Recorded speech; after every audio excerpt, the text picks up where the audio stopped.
বাংলাদেশের batting line up নিয়ে একটা পার্টনারশিপ ছিল, পরে যে উইকেট গেছে বাংলাদেশের মিডল অর্ডার খেলা উচিত। আর সামনে টি-20 বিশ্বকাপ, টি-20 বিশ্বকাপের জন্য এরকম ম্যাচ না দেখতে পারি আমরা। বাংলাদেশ 10 ওভারে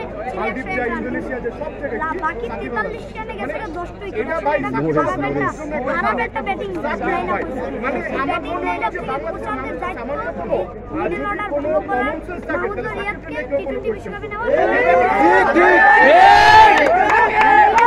দলে চাই আমরা, মেহেদী মিরাজ ভাইকে দলে চাই, কারণ মেহেদী মিরাজ ভাই বোলিং প্লাস ব্যাটিংয়ে ভালো করে বাংলাদেশের সবার সদস্যের স্কোর মিরাজ ভাইকে নিয়ে।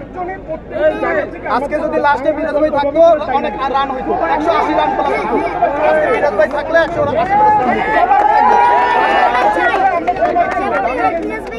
সবার মন খারাপ, আমরা ভাই সামনে খারাপ গেলে ভালো লাগে।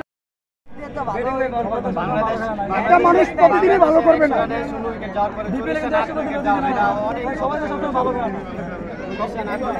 সবচেয়ে মজার বিষয় হলো মুস্তাফিজকে আইপিএল থেকে আনা উচিত হয় না। মুস্তাফিজকে আইপিএল থেকে বাংলাদেশের একটা গর্ব। মুস্তাফিজ চান্দাতে খেলে বাংলাদেশের গর্ব। মুস্তাফিজকে আইপিএলে যায়, মুস্তাফিজকে আবার আইপিএলে বেরানো বাংলাদেশের গর্ব মুস্তাফিজ।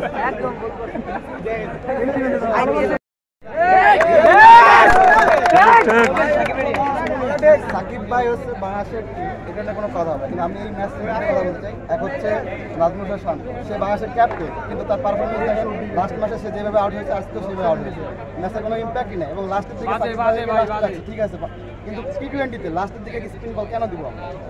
আমার যদি জিম্বাবুয়ের ইনিংস দিকে তাকাই, যেখানে মুজরাবানিকে লাস্টের দিকে 2 ওভার হয়েছে, তো সেখানে আমাদের কি করছে, মুস্তাফিজ এবং তাসকিনকে আগে শেষ করে দিয়েছে, ওভার রাখেনি, পর্যাপ্ত ওভার রাখেনি, লাস্টের দিকে চাপ করে আবার দেখা গেল কি তানজিম সাকিবকেও বোলিং দেওয়া হয়েছে লাস্টে। কেন? সে তো আগে 2 ওভার সে অনেক রান দিয়েছে, সে লাস্ট দিকে সেখানে বল করবে। আবার আরও একটা সবচেয়ে বেশি খেয়াল লাগছে, সেটা হচ্ছে ক্যাচ।